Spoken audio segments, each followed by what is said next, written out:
If the Son sets you free, you will be free indeed. Jesus speaks these powerful words to those who have taken the first steps of faith. They know Jesus, they believe in him, but they have yet to understand the full impact that sin has in their lives.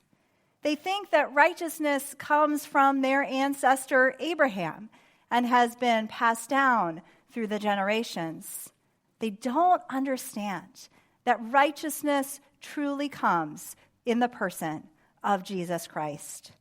And so Jesus calls them here to experience that true freedom that he alone can bring. Freedom that comes when we confess our sin and commit to walk in God's ways. If the Son sets you free, you will be free indeed. The Apostle Paul, who was writing several decades after Jesus spoke those words, addresses the churches in Galatia. He is writing here to congregations that he himself founded. But in the years since he was last with them, false teachers who were well-intentioned but misled arrived in Galatia and began teaching a message that was contrary to the gospel. They said that Jesus was not enough for their salvation. They said that being saved also required following all 613 laws of the Torah, beginning with circumcision. Without that, without all of those other laws, the Galatians, they said, could not be saved. Paul has heard about this teaching and writes to them to correct it. He says, one thing is needed, and that is the saving grace of God in Jesus Christ. In Jesus alone, our salvation is secure. Through him, we are set free. For if the Son sets you free, say it with me, you will be free indeed.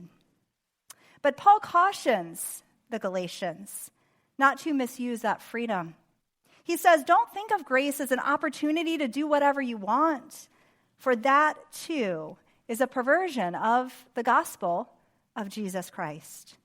He goes on to lay out in the passage just following our reading today, verses 19 through 21, what he calls the works of the flesh, meaning those human impulses that cause harm to one another and to ourselves.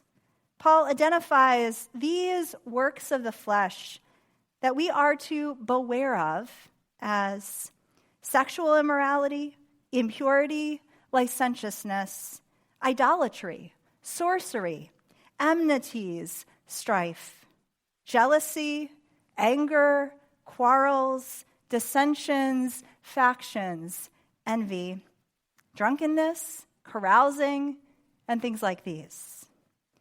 Now, it is likely, if we are being honest today, as we listen to that list, that at least one thing there pricks at our conscience.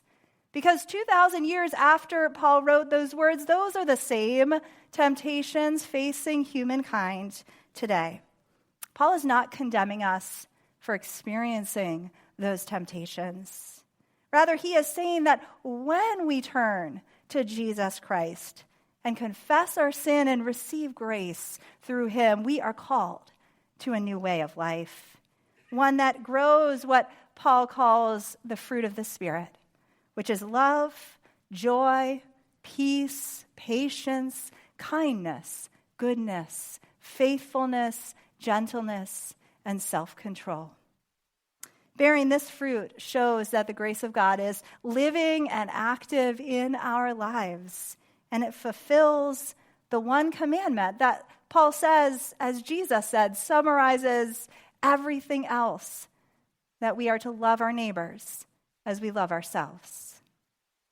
As modern-day disciples in these United States, this teaching presents an opportunity to reconsider this word freedom that we hear so much. Freedom is what we are celebrating this weekend. 250 years after our founders ratified the Declaration of Independence, freedom is a core pillar of our democracy and value of our nation. We cherish the freedom of religion and freedom of speech and freedom of assembly and all the other freedoms that have been such an important part of our heritage. But over the course of these 250 years, as a nation, we have also struggled about what freedom means. Who is included in that freedom? What are the limits of freedom? And at what point does my freedom impinge upon yours? For some people today, to tell the truth now, on both extremes of right and extreme left, freedom has devolved into destructive individualism.